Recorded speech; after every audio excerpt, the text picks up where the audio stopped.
friends, it's Amy. Welcome to Doki Doki Forest. I'm so glad you are here. Now today is Thursday, which means it's hashtag Thrifty Thursday. This is an open collab. Anybody can join in and share what thrifty finds you have found, hosted by Sheree over at Turquoise Dreaming, and I will link her channel below. So let's start off with the best thrifty thing you could possibly find, which is something that's free.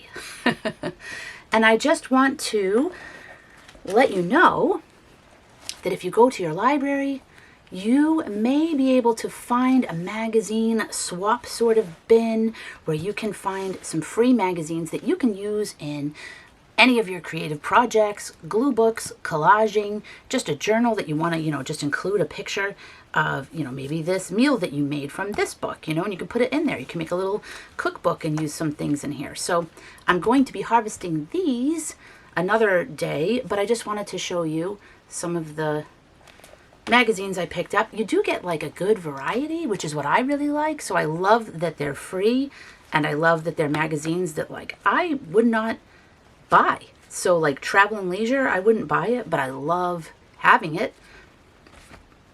The Pioneer Woman magazine, I wouldn't purchase either, but I'm excited to flip through it and see what these fun no-bake desserts are, and just, well, that's an ad, but let's see. So we have all kinds of recipes, and, oh, I love, me, I love images of these drinks. Or if you didn't know that, now you do. I just love summery, icy drinks with fruit and colorful straws, paper straws. I just love it. So we have that. Look how cool this is. Wired. Queen of the Uncanny Valley. Like, look at that image. That is just awesome. So again, I wouldn't buy this magazine normally, but I am super excited to look through that. Now, Reminisce, I do love this. I used to have a subscription, but I haven't had a subscription in a long time. This magazine looks like it's, look at that. Like, this may be just junk, but we'll look through and see, maybe there's something. This one I really love. Fresh Style. I am excited about this because I just noticed it says, Sandy's copy, do not throw away. Well, they didn't throw it away, but they did have it in the free magazine bin, so I don't know, Sandy. I'm excited about this because I am really looking for indoor or outdoor, like just sort of decorative spaces, because like, I could cut out this mirror or lamp or something and use in like my castle glue book or something like that. Oh my gosh, look at that little wooden tea set. I love that. So I'm really excited about this one.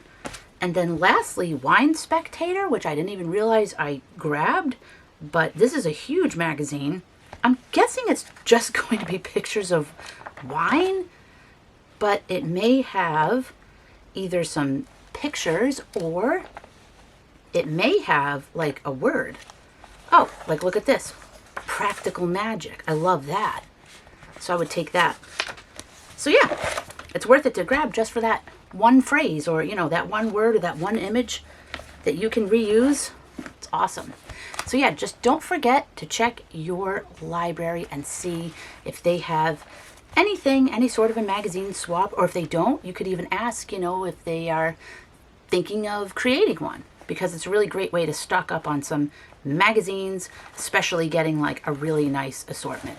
So I'll be harvesting those at some point in the future, probably soon, because I have a bit of a stack of magazines to go through.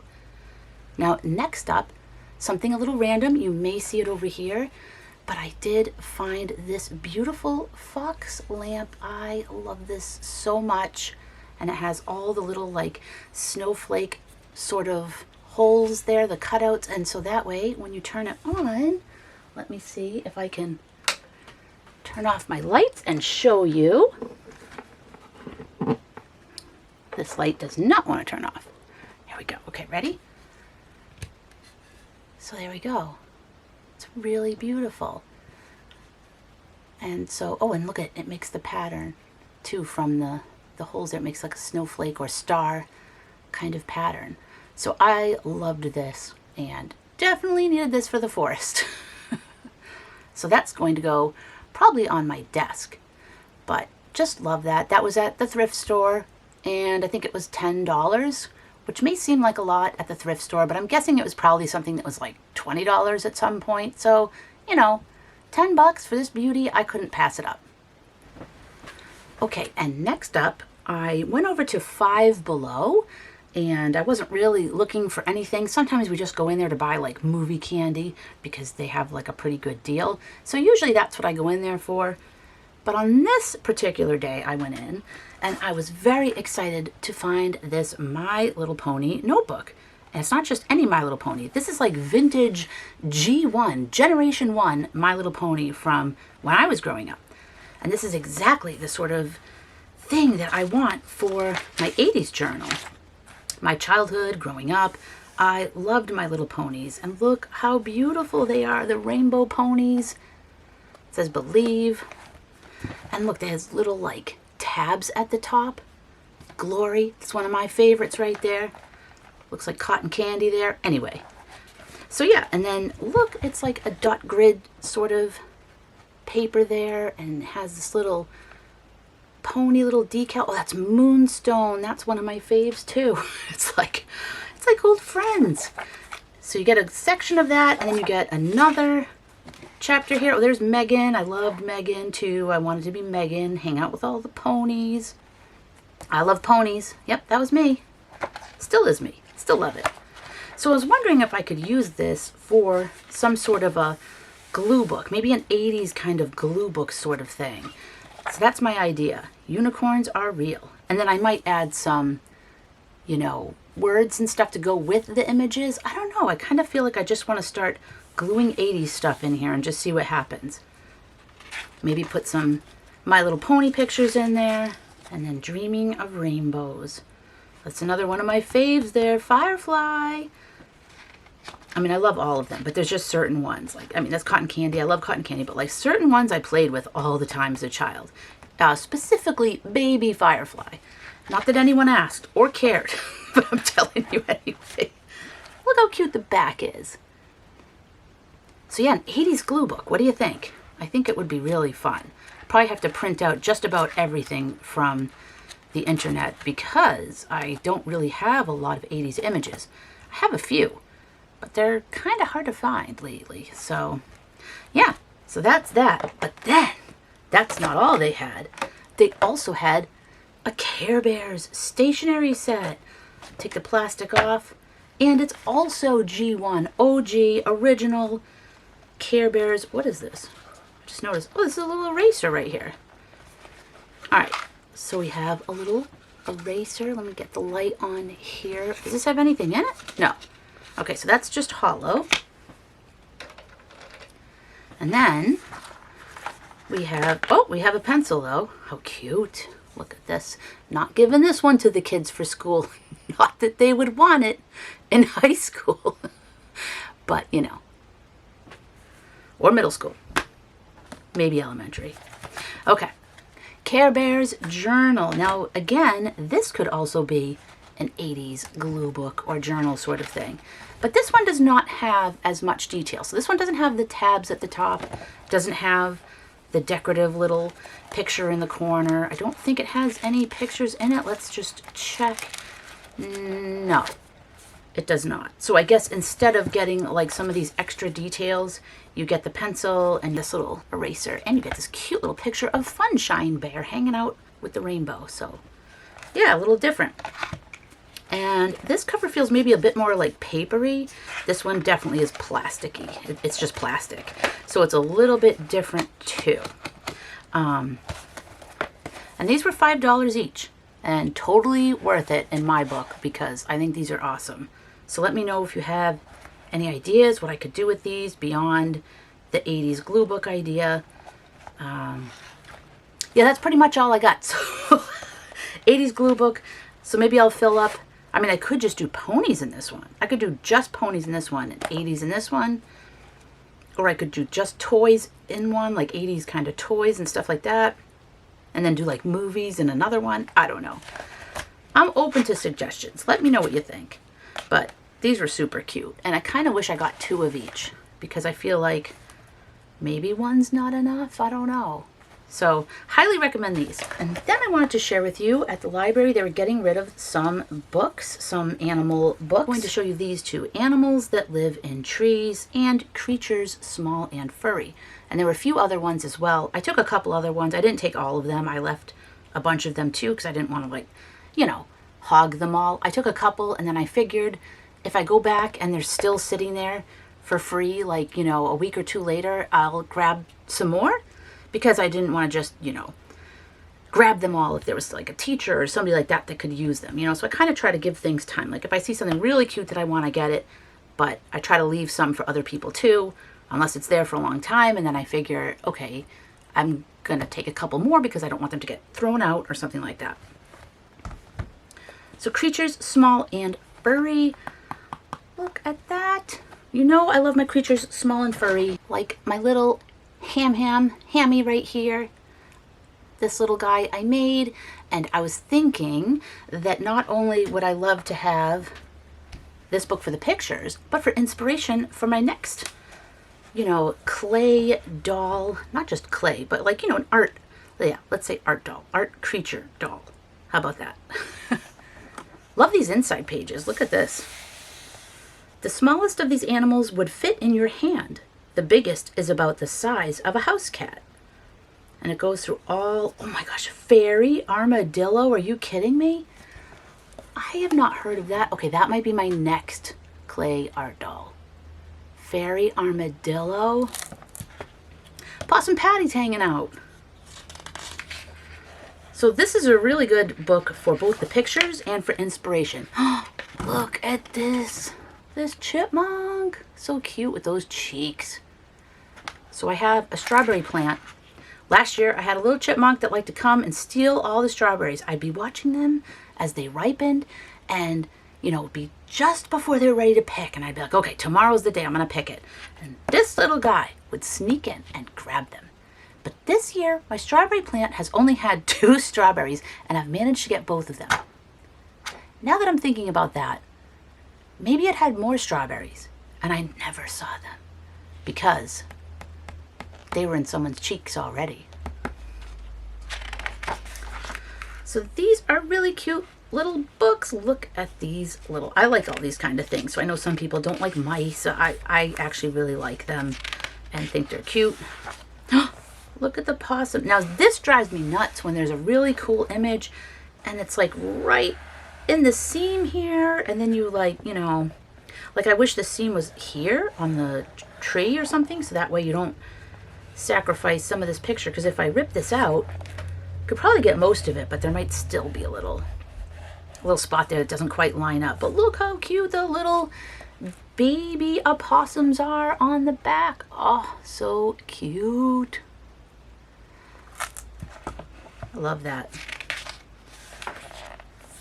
And then look at this, we have the little bunny that changes color. Oh, here's the fairy armadillo. Whoops, hold on. The fairy armadillo. Look at that. Is that ugly or cute? It's like both, right?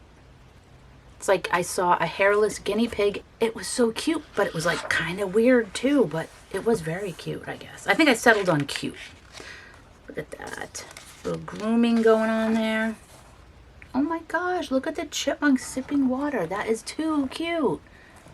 I don't think I've ever seen a picture of chipmunks sipping water before. That's adorable. So this is a really good reference book, I'm thinking, for either an art doll or just for illustration, for drawing. So when I first grabbed these, I thought, oh my gosh, what is going on here? Look at this shrew. This little shrew can go underwater. I did not know that. That's amazing. So when I first got this book, yeah, I thought I was going to like rip it up for a glue book. Love this. This is really cool. Flying squirrel going through the forest. But now I can't bear to rip it up. This is definitely reference. Oh no. Run, little mouse, run. But you know, bobcats, they gotta eat too.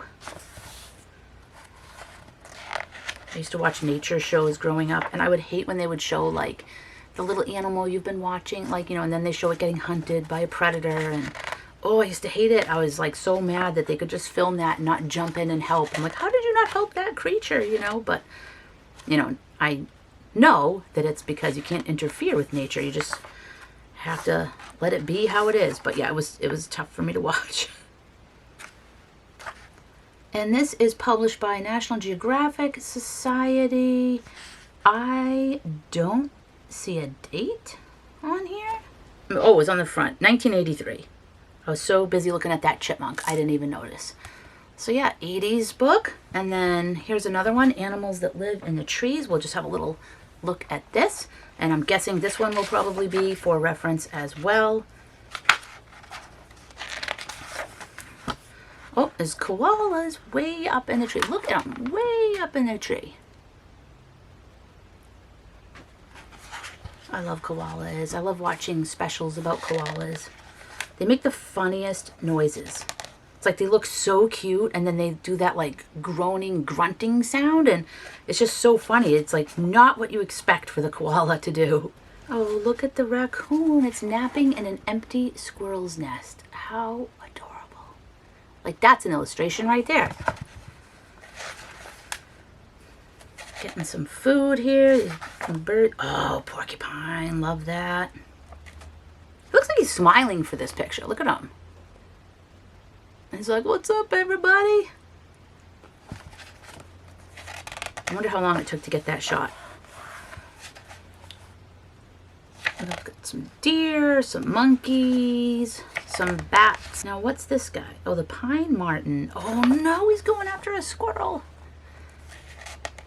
Maybe they're just having a meeting. They're like calling a truce, right? No, they're not. All right, we got some bugs. Oh, I love seeing frogs and toads. A tree frog matches the bark of a tree. Wow, look at this chameleon. You can't even see it. I mean, you can.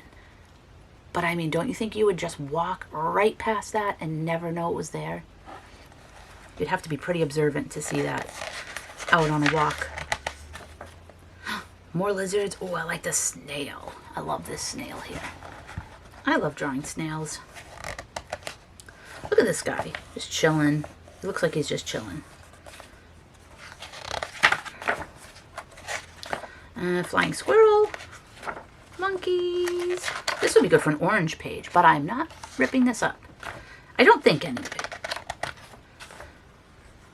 This one, oh, look at the slot. This one I may use for a glue book, although I did see some images for reference. So I'll take a closer look at that and figure out what I'm going to do. Just kind of take it case by case, because there are some books that I don't really think I'm going to use for reference as much. So then I don't mind ripping them up for a glue book if there's only like a couple images that I like. Kangaroos and Other Creatures from Down Under. Now this was from Wild Wild World of Animals, which I used to watch all the time on WGBH, all the time. And that was like our bedtime show. Well, that and like Doctor Who. Those were the two shows we always watched. And the Muppet Show. It's like those are the three shows that I can remember watching before bed. So this was, I don't see a date. I was going to say this was from, but I don't see a date here, so it might be in the back. Nope, it's probably over here. 1977. So we'll just have a little flip through here, but this is loaded with pictures and, of course, oh, beautiful map of Australia. Mother and Joey, Rue's relatives. Oh, a rat kangaroo. I did not know there was a rat kangaroo. Look at that. Wallabies, acrobats of the outback.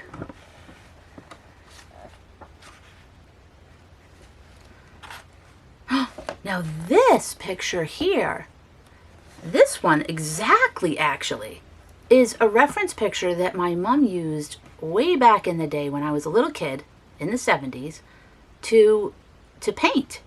She was using, I feel like she was using oil paintings, but maybe it was acrylic.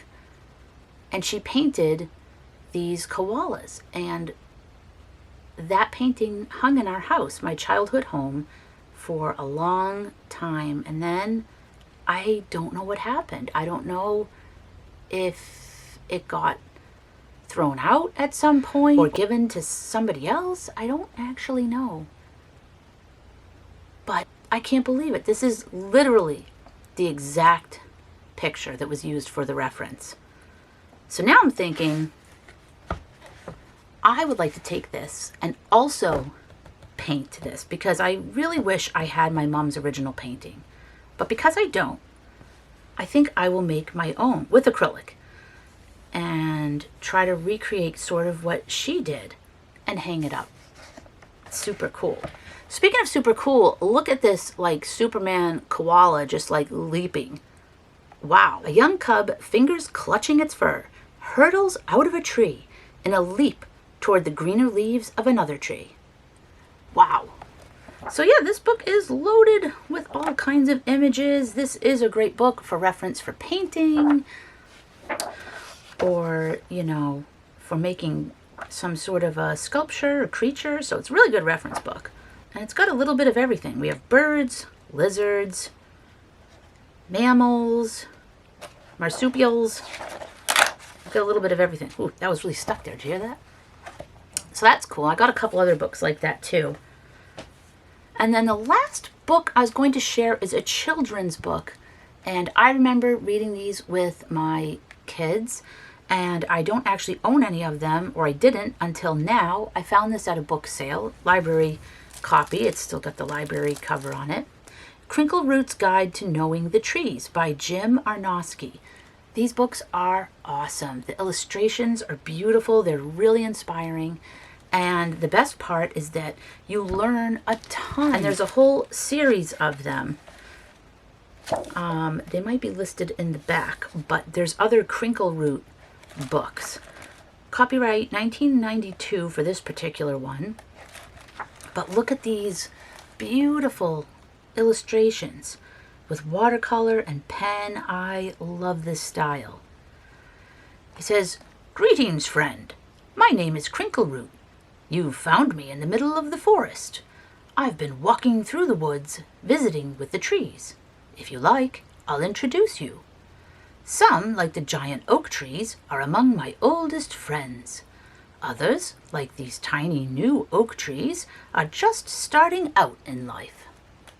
I think I've seen Crinkle Root wandering through the Doki Doki forest. But look at how cool this is. It tells you all about the tree. Roots anchor a tree in the earth and absorb water and dissolved minerals and nutrients. Leaves collect the sun's energy and use it to make tree food out of water from the soil and carbon dioxide from the air. I'm a big believer in this sort of visual learning. I know that this style works the best for me, even now as an adult, instead of just reading text. It's so helpful to have an illustration or a picture. Like this is just so appealing. Just the small chunk of information spread out here and there. Like this is just so appealing to me. And I know that like my boys are like this too. It's just like, you know, visual learning or hands-on learning is so much more effective than, and enjoyable than like just reading a worksheet or textbook, or, you know, I guess they don't have textbooks now. It's just reading your Chromebook, you know? So yeah, I definitely love the illustrations here. Look at maple seedling, spruce seedling, and look, a little newt down there is poking out from under a little piece of birch bark that peeled off. I just love this. Like, don't you just love the softness of these colors? Oh my gosh, look at the top of his cane, or his walking stick, I should say, and it's a little carving of a bear. Like, look at that. Just very cool. And then look, a leaf guide, and it shows you like the leaf during spring and summer and then during fall. That is so cool. Like, I could pack this in a little backpack and take this with me and, you know, learn some more of the trees, because I'm always learning. You know, I've learned a few trees, but I don't know all of them by any means. And I do go out and I'll see like these seed pods, you know, and I'm curious, like, where did that come from?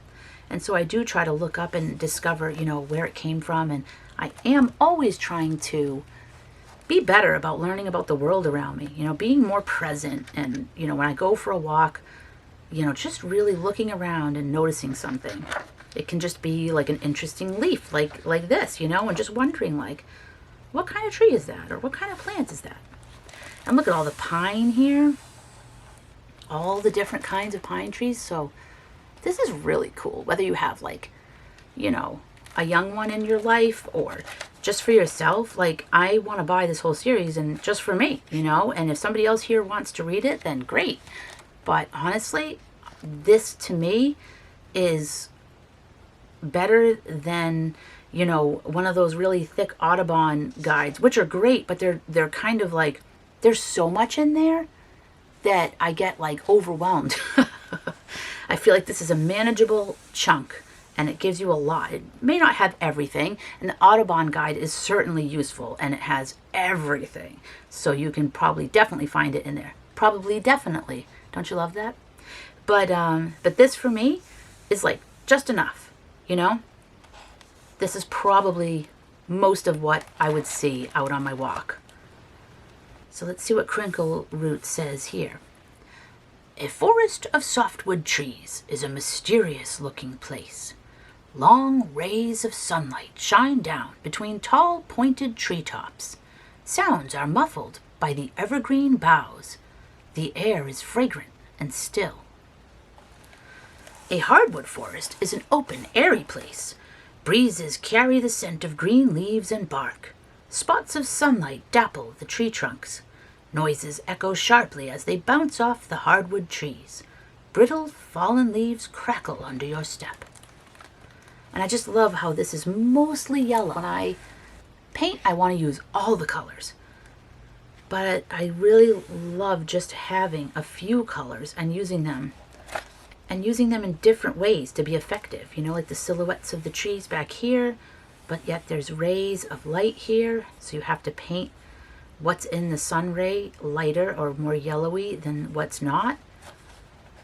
Very cool. And I always love the ink detail here to give, you know, the look of the ground cover here, whether it's like mulch or grass.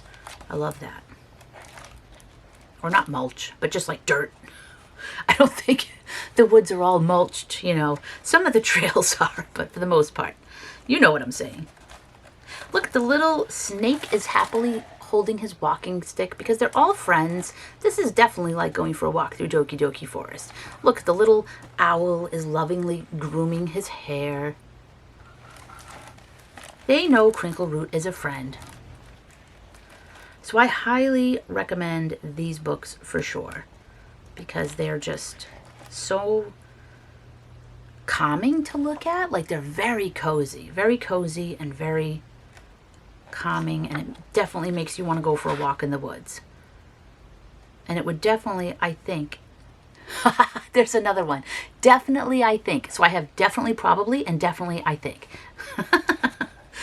But I definitely think it would get someone excited to go for a walk and maybe, you know, look for some of these things and notice some of these things, especially, you know, if it's been a while since they've done it, or maybe they've never gone for a nature walk and really looked at anything, you know.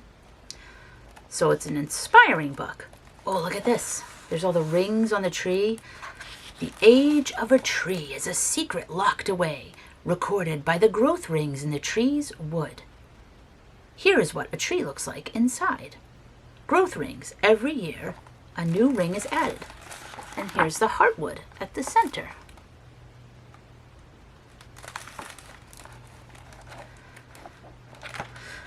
And after that, you gotta take a little rest after that nice walk. Everybody's gotta settle down now. So these are really cute. Let's see. Crinkle Root was named after a wildflower. He tells you where he lives in the deepest part of the forest. In I Was Born in a Tree and Raised by Bees. Okay, so that's another book. He can hear a fox turn in the forest and spot a molehill on a mountain. He can find an owl in daytime. And in Crinkle Root's book of animal tracking, there's another book to find. He shows you how you can too. Most days when Crinkle Root wakes up, his feet are itching to take him places, and you're invited to come along. In fact, Hornbook magazine called Crinkle Root's Guide to Walking in Wild Places, another book, a grand invitation to enjoy the natural world. All of the Crinkle Root books are published by Bradbury Press. Okay, so definitely keep a lookout for these books. And that's all for today, or for this week, I guess, for Thrifty Thursday, but I do have some more things to share, so I'll try to get something up again soon. I know it's been a while since I've done a Thrifty Thursday, and I do love to share different books with you. It's mostly books that I share, and I hope you enjoy it too. And I do have a lot of fairy books, so if you like fairy books, I've got a stack right under this desk of books that I got at book sales that are all fairy related. So let me know if you're interested in that, and I can put that one out for next week. So thank you so much for joining me here today. I hope you have a wonderful day, and I will see you again soon.